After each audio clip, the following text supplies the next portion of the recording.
तो दोस्तों, मुझे उम्मीद है कि आप सभी अच्छे होंगे। दोस्तों, अब हम एनालिसिस करेंगे निफ्टी 50 का। यहाँ पे आप देखेंगे 15 मिनट का टाइम फ्रेम दिखाई दे रहा है। आज मार्केट ने जो क्लोजिंग दी है वो काफ़ी इंटरेस्टिंग लेवल पे दी है। इवन सपोर्ट भी जो मार्केट के दिखाई दे रहे हैं, जैसे कि आप देखेंगे 13 को मार्केट ने इस जोन में सपोर्ट लिया था और आज भी मार्केट ने इसी जोन में सपोर्ट लिया है। तो हम यहाँ से क्या चीज़ें सीख रहे हैं? यहाँ पे हमें दो लेवल काफ़ी इंपॉर्टेंट दिखाई दे रहे हैं। पहले वाले लेवल की बात करें तो यह है 15,700, जो कि 13 को एक काफ़ी इंपॉर्टेंट सपोर्ट के रूप में हमें दिखाई दिया था। लेकिन 14 को मार्केट ने इसका ब्रेकडाउन दिया। हालांकि वो एक अलग बात है, प्राइस सस्टेन नहीं कर पाया, मार्केट फिर से इसका ब्रेकआउट देके ऊपर चला गया। लेकिन इसका एक बहुत बड़ा रोल हो जाता है हमारी मार्केट में पोजीशन बनाने के लिए। कैसे? जो ये दूसरा जो लेवल है, ये 15,650 का है। समझ गए? ये पहला जो लेवल होगा ये होगा 15,700। जो ये दूसरा लेवल होगा ये होगा 15,650, ये वाला, जो कि हमें यहाँ पे हर एक कैंडल आप देखेंगे 15 मिनट का टाइम फ्रेम है, यानी कि 15 मिनट पे जो सपोर्ट दिखाई दे रहा है 14 को, यानी कि आज के दिन आपको इस जोन में सपोर्ट दिखाई दे रहा है। अगर आपको नेगेटिव मोमेंटम दिखाई देता है और मार्केट 15,700 और 15,650 के बीच में है, तो आपको मार्केट में नेगेटिव पोजीशन भूलकर भी नहीं बनानी है। आपको क्या करना है? आपको इंतजार करना है कि मार्केट 15,650 का ब्रेकडाउन दे दे, उससे नीचे चला जाए, तब आपको मार्केट में नेगेटिव अपॉर्चुनिटीज के बारे में सोचना है। उससे पहले बिल्कुल भी नहीं सोचना है। समझ गए आप इस बात को अच्छे तरीके से? दूसरा, वहीं पे बात करें, हालांकि हम देखेंगे ऊपर की तरफ क्या लेवल होंगे, नो ट्रेडिंग जोन समझेंगे इसके जस्ट बाद तुरंत ही। लेकिन इन दोनों लेवल का डिस्कशन करना काफ़ी ज़रूरी हो जाता है, क्योंकि जैसे कि मैं आपको बता चुका, 13 को भी हमें यहाँ पे सपोर्ट देखने को मिला है। ये 15,700 पे 14 पे भी यहाँ पे सपोर्ट देखने को मिला है। लेकिन नेगेटिव पोजीशन के लिए हमें चाहिए 15,650 का ब्रेकडाउन, साथ में प्राइस सस्टेन भी होना चाहिए। समझ गए आप अच्छे तरीके से? वहीं पे बात करें रेजिस्टेंस, मार्केट ने जो लिया है ये 15,850 पे लिया है। हालांकि ये भी आप देखेंगे 13 के हाई का जो जोन है, मार्केट ने इसी जोन के आसपास आपको रेजिस्टेंस भी दिखाया है। यानी कि 13 का जो हाई है ये भी हमारे लिए रेजिस्टेंस की तरह काम करता हुआ नजर आएगा। जो यहाँ पे 14 का हाई है ये भी रेजिस्टेंस के लिए काम करता हुआ नजर आएगा, यानी कि दोनों सेम ही जोन में है। तो आपके लिए रेजिस्टेंस जोन बना रहेगा 18,000, 15,850। सॉरी, ये आज मतलब मुंह से बार बार निकल रहा है। 15,850, ये समझ गए? ये रेजिस्टेंस और ये दोनों सपोर्ट, 15,700 एंड 15,650। जब तक मार्केट इनसे नीचे ना चला जाए, खासकर 15,650 जो ये नीचे वाला लेवल है, तब तक आप नेगेटिव अपॉर्चुनिटीज के बारे में बिल्कुल भी नहीं सोचेंगे। समझ गए? यहाँ तक इन दोनों लेवल्स के बारे में समझ गए? आगे बढ़ते हैं। अब हम डिस्कशन करते हैं नो ट्रेडिंग जोन का। यहाँ पे आप देखेंगे आपको दो रेड लाइन दिखाई दे रही है। ऊपर लेवल लाइन की बात करेंगे 15,786 आपको दिखाई दे रहा है।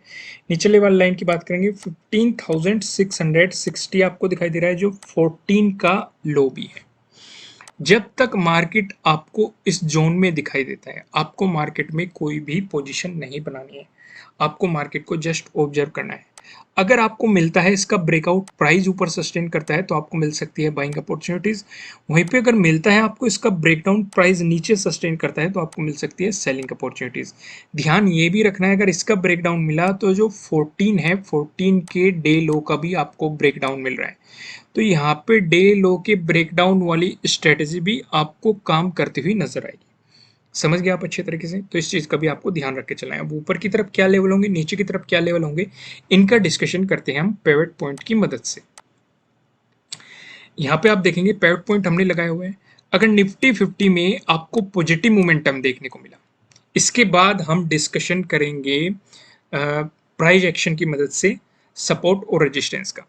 अगर आपको इसमें पॉजिटिव मोमेंटम देखने को मिला, जो हमें पहला रेजिस्टेंस नजर आ रहा है, ये 15,857 पे आपको दिखाई दे रहा है। अगर मार्केट ने इसका ब्रेकआउट दे दिया, जो हमें दूसरा रेजिस्टेंस नजर आ रहा है, ये 15,907 पे आपको दिखाई दे रहा है। अगर आपको इसका भी ब्रेकआउट मिल गया, जो हमें तीसरा रेजिस्टेंस नजर आया 15,983 पे आपको दिखाई दे रहा है। वही बात करें अगर निफ्टी 50 में आपको नेगेटिव मोमेंटम देखने को मिला, उस स्थिति में जो हमें पहला सपोर्ट नजर आ रहा है ये 15,656 पे आपको दिखाई दे रहा है। अगर मार्केट ने इसका ब्रेकडाउन दे दिया, जो हमें दूसरा सपोर्ट नजर आ रहा है ये 15,578 पे आपको दिखाई दे रहा है। अगर इसका भी ब्रेकडाउन मिला, जो हमें तीसरा सपोर्ट दिखाई दे रहा है ये 15,516 पे आपको तीसरा सपोर्ट यहाँ पे दिखाई दे रहा है। अब हम सीधा चलते हैं प्राइस एक्शन की मदद से सपोर्ट और रेजिस्टेंस पे। यहाँ पे कुछ भी डिस्कस करने से पहले मैं आपको बता दूं, ये किसी भी तरह का आपके लिए ना तो कोई बाय रिकमेंडेशन है, ना ही कोई सेलिंग रिकमेंडेशन है। ये जस्ट एजुकेशनल पर्पज से बनाई गई एनालिसिस वीडियो है। इन्वेस्ट करने से पहले आपको अपनी रिसर्च करनी है, अपने इन्वेस्टर की सलाह लेनी है, क्योंकि प्रॉफिट भी आपका होने वाला है, लॉस की जिम्मेदारी भी आपको अपने आप लेनी है। जो हम पहला डिस्कशन करेंगे, अगर आपको गैप अप ओपनिंग देखने को मिली या फिर फ्लैट ओपनिंग देके मार्केट ने आपको नेगेटिव मोमेंटम दिखाया, इन दोनों ही सिचुएशन पे जो हमें रेजिस्टेंस नजर आ रहा है यहाँ पे 15,900 नजर आ रहा है। अगर आपकी याद हो, मैंने आपको अभी बताया है जो ये 14 का हाई बना था ये 15,850 के जोन में बना था, और मैं आपको 13 का भी आपको इसी जोन में बता रहा था कि मार्केट ने इसी जोन में एक हाई बनाया। तो यहाँ पे मैं आपको क्या कह रहा हूं कि जो इंपॉर्टेंट रेजिस्टेंस रहेगा 15,900 रहने वाला है, क्योंकि अगर मार्केट इसके हाई का ब्रेकआउट देगा, यानी कि 14 के अगर डे हाई का आपको ब्रेकआउट मिल गया, तो यहाँ पे डे हाई की ब्रेकआउट वाली स्ट्रेटेजी भी काम करती हुई नजर आएगी। अब यहाँ पे एक इंपॉर्टेंट चीज का हम डिस्कशन करते हैं जो कि काफी जरूरी हो जाता है। यानी कि मैं दो चीजें बताऊंगा आपको, मार्केट किस तरीके से काम करता है। पहली चीज का डिस्कशन करेंगे, मान लो ये कोई इंपॉर्टेंट लेवल है, मार्केट इसे बार बार हिट करने की कोशिश कर रहा है, मार्केट इसका ब्रेकआउट दे दिया, पॉजिटिव मोमेंटम आ गया। ये तो हो गया पहला तरीका। दूसरा तरीका समझो, जहां पे ज्यादातर लोग फंस जाते हैं, वो क्या तरीका होता है। मान लो ये कोई पर्टिकुलर लेवल है, मार्केट इस पे बार बार रेजिस्टेंस की तरह कर रहा है, मार्केट ने इसका ब्रेकआउट दिया, तो ब्रेकआउट देते अगर पहली सिचुएशन पे आप बाइंग पोजीशन बनाते हो तो आपको अच्छा खासा प्रॉफिट हो रहा है, क्योंकि आपको लग रहा है कि एक रेजिस्टेंस का ब्रेकआउट मिला है, हमें अच्छी खासी बाइंग अपॉर्चुनिटी मिली है। ये बहुत ही सिंपल तरीका होता है, आपको दोनों तरीके मार्केट में देखने को मिलेंगे। लेकिन जो दूसरा तरीका है, हमें इसे समझना है। इसे समझना कैसे है, मान लो मार्केट ने ब्रेकआउट दे दिया इसका, तो फिर से हमारे दिमाग में वही आएगा कि बाइंग अपॉर्चुनिटी मिलने वाली है हमें, तो इसलिए बाइंग पोजीशन बना लो। क्लियर क्लियर, यही थॉट आएगा। लेकिन मार्केट ज्यादा ऊपर नहीं जाता, फिर से ब्रेकडाउन देके मार्केट गिरना शुरू हो जाता है। अब यहाँ पे हम फंस जाते हैं, मान लो हमने बाइंग पोजीशन बनाई हुई है, हमारा हो गया लॉस क्योंकि मार्केट हो गया अपोजिट। तो यहाँ पे कुछ लोग कंट्रोल नहीं रख पाते या धैर्य नहीं रख पाते, वे गलती क्या करते हैं, वे यहाँ पे अपना बुक कर लेते हैं, जो भी लॉस है उस लॉस को बुक कर देंगे, फिर मार्केट यहीं से रिवर्स होगा, फिर से ब्रेकआउट देके फिर से आपको पॉजिटिव मोमेंटम दिखा देगा, यानी कि उनका यहाँ पे भी लॉस हो गया, यहाँ पे भी लॉस हो गया।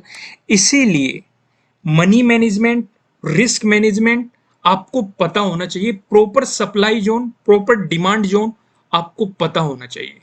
यहाँ पे अगर हमें पता रहता, अगर आपको नॉलेज होती प्राइस एक्शन की, हम एक अंदाजा लगाते कि चलो मार्केट इस लेवल पे सपोर्ट ले सकता है, मार्केट ने इसका ब्रेकडाउन दे दिया, कोई बात नहीं, हमारी रिस्क कैपेसिटी थोड़ी और ज्यादा है, मान लो मार्केट इस लेवल पे सपोर्ट दे सकता है, तो मार्केट यहाँ पे सपोर्ट लेके ऊपर चला गया, तो हम कुछ क्वांटिटी और ऐड कर सकते हैं या फिर इसी क्वांटिटी में बने रह सकते हैं और अपना प्रॉफिट लेके या प्राइस टू प्राइस कट लेके निकल सकते हैं। तो इसलिए हमें प्रॉपर सपोर्ट की जानकारी होना जरूरी है और रेजिस्टेंस की जानकारी होना जरूरी है। इसी चीज को हल्के में मत लिया करो कि ये तो बहुत ही सिंपल है, क्योंकि काफी मुझे कमेंट भी आते हैं कि ये तो बहुत ही बेसिक सा है, बहुत ही सिंपल है। अगर इतना बेसिक है, इतना ही सिंपल है, तो प्रॉफिट बना के दिखाओ। सिंपल है ना तरीका, मैं क्या समझाना चाह रहा हूँ, सिंपल जरूर है पर खेल सारा समझने का है।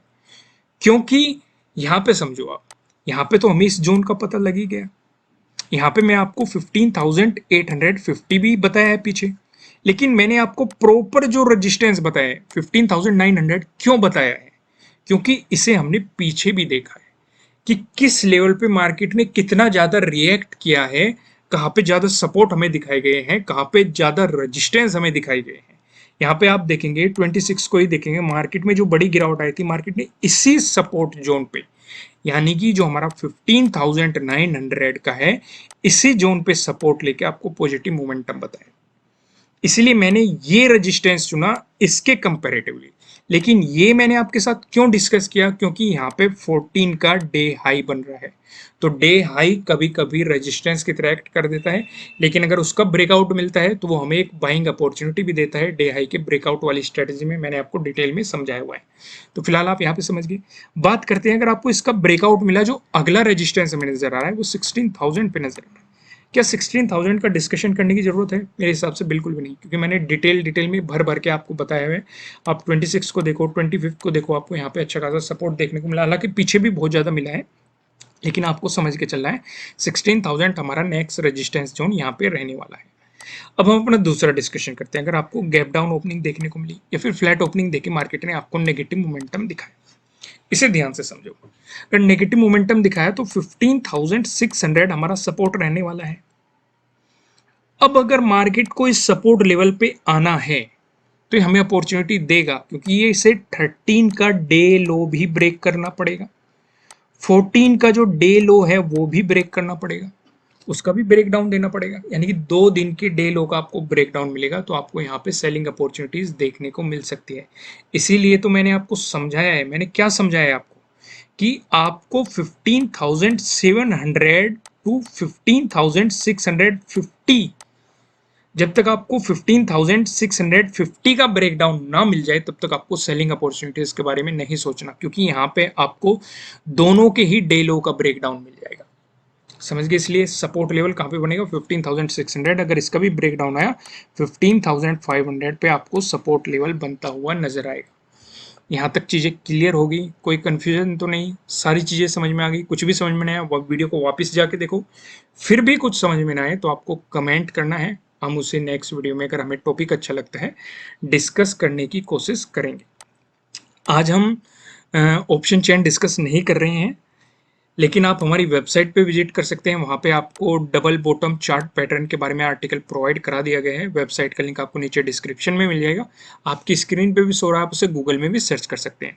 ठीक है दोस्तों, फिलहाल इस वीडियो को लाइक करें, चैनल को सब्सक्राइब करें, कमेंट करके मुझे बताएं कि आपको एनालिसिस कैसे लग रहे हैं, कितने हेल्पफुल है। फिर मिलेंगे किसी नेक्स्ट वीडियो में किसी अच्छे कॉन्टेंट के साथ। Thank you.